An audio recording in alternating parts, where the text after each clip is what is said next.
E aí, pessoal, tudo bom? Sejam bem-vindos aqui a mais um vídeo no canal.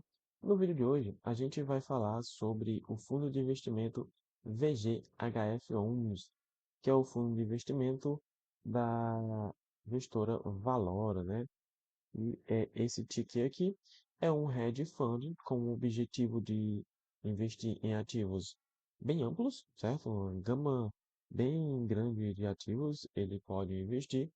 Aí a gente vai dar uma analisada aqui nele e ler o relatório, tá ok? Vale ressaltar que nada disso aqui é indicação de investimento, tá bom? É apenas uma análise do ativo. Bem, eu gosto sempre de começar pela leitura do relatório, nesse tópico, comentários do gestor. A maioria das gestoras tem, né? Praticamente todos que eu invisto tem. Então, vamos começar por aqui. Ele começa falando que o fundo encerrou o mês de julho de 2024 com todo o patrimônio investido, distribuídos aí em 144 ativos, e que o fundo possui um total de 70 milhões em operações de compromissados reversa, é bem pequeno, né, esse valor. E a taxa média é CDI mais 0,75. É bem baixa também essa taxa, é muito em linha com o mercado. Ele vem falando aqui logo em seguida que nos últimos 12 meses o fundo pagou 1,17 por cota, o que é equivalente a 13,8% ao ano, ou um IPCA mais 9,7% ao ano, isso considerando a cota patrimonial. Ele vem falando aqui também que em julho foi adquirido 42 milhões em ativos e foi vendido 27 milhões em ativos, né? É interessante a gente ver porque esse fundo ele tem a estratégia de dividir sua carteira em duas partes. Na parte de valor, aqui é o que eu estou apontando para vocês, e na parte de renda. Qual é a diferença das duas partes da carteira? É o seguinte, a parte de valor é aquela parte dos ativos que o fundo pode girar com mais frequência, ele pode vender, certo? Com bastante frequência, para gerar ganho de capital para os cotistas. Já a parte de renda, que é quase 70%, é a parte que o fundo deixa, certo? Ali, carrega para receber rendimentos ao longo dos períodos, tá certo? Eu acho bem interessante essa estratégia.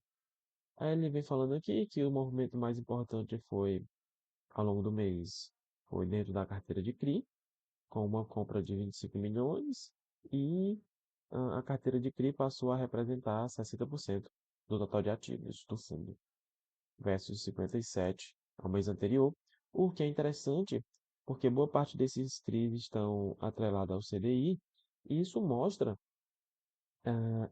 que o gestor acredita que a Selic, né, a taxa de juros, ela não vai cair. Aí ele quer pegar esse momento, pelo menos é isso que dá para interpretar da leitura do relatório, né? Aí aqui tem a parte que está em vermelho, que é a parte que a gente tem que ficar um pouco mais atento, que tem a ver com as inadimplências do fundo. Nesse caso, eu particularmente acho que elas são pequenas, e o fundo resolveu, pode-se dizer, uma delas. Aqui ele vem falando dos CRIs da Celina, que é relacionado ao setor de hotéis, tá certo? Que eles estão inadimplentes desde o mês de junho, mas representam uma parte pequena aqui dos ativos do fundo. Tem os CRIs aqui da Guaicurus, que representa também só 0,7 do fundo, e mesmo assim o fundo já recebeu, pelo menos de forma indireta, a propriedade de ambos os terrenos que estavam em garantia. É óbvio que ele recebeu o terreno e agora ele tem que ir atrás de vender, né? Então, ele diz aqui que o fundo passa a ser detentor, da participação em dois terrenos, na cidade de São Paulo, no valor de 137% do valor da dívida. Só que esse dinheiro só volta para o cotista quando o fundo conseguir vender esses terrenos. Hoje conta com 405 mil cotistas, né, e é um fundo bem recente, de 2021. Tá? Aí aqui a gente passa para a carteira do fundo, que ela é bem diversificada, tá? Ela é, aliás, bem pulverizada, porém tem algumas coisas interessantes para a gente ver. Eu tenho aqui, ó, que o primeiro CRI foi o que gerou polêmica aí, porque ele é da própria, abre aspas, né, da própria gestora aí, e representa um patrimônio até significativo aqui do fundo, 3,26%. Significativo comparado aos outros, né? Mas na prática é bem pulverizado. Quantidade bem pequena aqui de concentrações, 3%. né? É pouco. Então temos aqui, ó, e são CRIs bem diversificados no quesito segmento, ó, tem escritório, residencial, hotel, infraestrutura, estrutura, shopping, escritório, né? Tem bastante pulverizado, né? Ahn, a gente tem aqui os CRIs da Celina, que eu marquei. Vamos voltar para cá. Pronto. O fundo, além de CRI, também tem FDICs, tem fundos imobiliários, inclusive este fundo imobiliário aqui também é um conflito de interesse, pois ele é gerido pela mesma gestora, né? E nesse caso ele também tem um patrimônio aí, representa, né, 3,82% do patrimônio. Esses conflitos de interesse têm que ser discutidos. Existe uma brincadeira no mercado que diz o seguinte: aqui o fundo também tem ações. Aí a brincadeira é que se esse fundo, se essa gestora tivesse ações na bolsa, provavelmente a maior posição aqui também seria um da gestora. Mas brincadeiras à parte, é interessante discutir essa questão de conflito de interesse. O cotista não é otário, certo? O cotista é alguém que está investindo o seu dinheiro. Então, isso precisa ser de fato discutido. Hoje representa um percentual pequeno do patrimônio, mas ainda assim é conflito de interesse. Ponto. Não tem ponto de correr. Ah, tem aqui, além de ações, também SPE. E aqui vem a outra crítica a este fundo. E os investidores fazem muito, que é, tanto para SPE quanto para FDICs, cadê? Aqui, ó. Além dessas informações que se tem aqui no fundo, não tem mais nada no relatório, tá? Então, seria interessante que o fundo passasse a colocar outras informações sobre esses ativos para que a gente pudesse analisá-los, né? Essa é uma crítica que vem se fazendo muito em relação a esse fundo. Aqui, a gente tem as taxas médias, né, a rentabilidade bruta da carteira. Aqui, IPCA mais 9,3 e CDI mais 4,17. No dia que eu analiso esse relatório, o fundo está sendo negociado por quanto? Por 8,86, né? Então, 8,86 está aqui, nem é 8,80 nem é 8,90. Então, ele tem aqui um deságio entre 1,19 e 2,30, certo? É bem interessante fazer essa avaliação aí.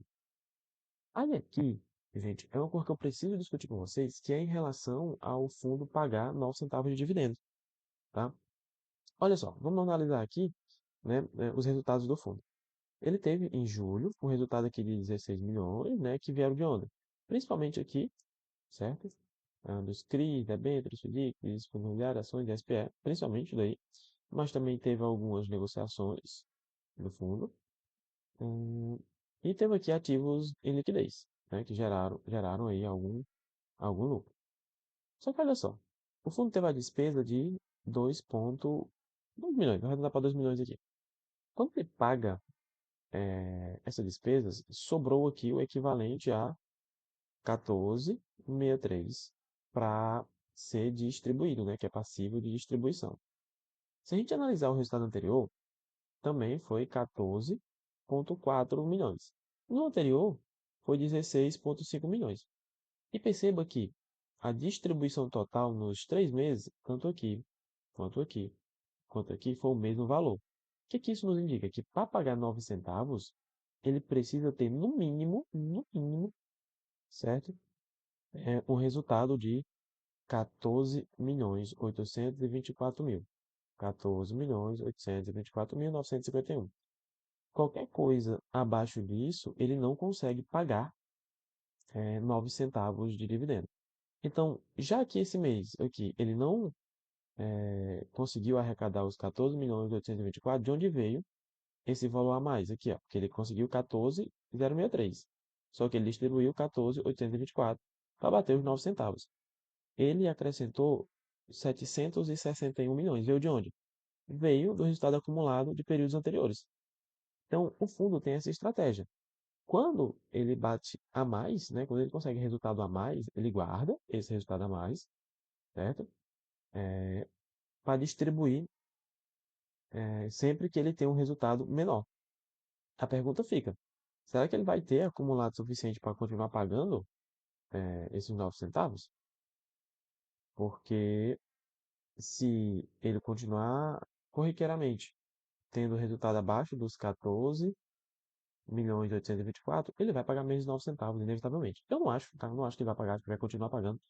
Só o que tem acumulado neste momento já dá para pelo menos aí uns 2 meses, certo? De 9 centavos. E como eu sei que é perfeitamente possível que logo no próximo mês ele já volte a ter um resultado acima de 14 milhões, ele pode acumular esse excedente. Mas fica aí essa observação. Pode ser que nos próximos meses caia aí os dividendos pagos ou não, né?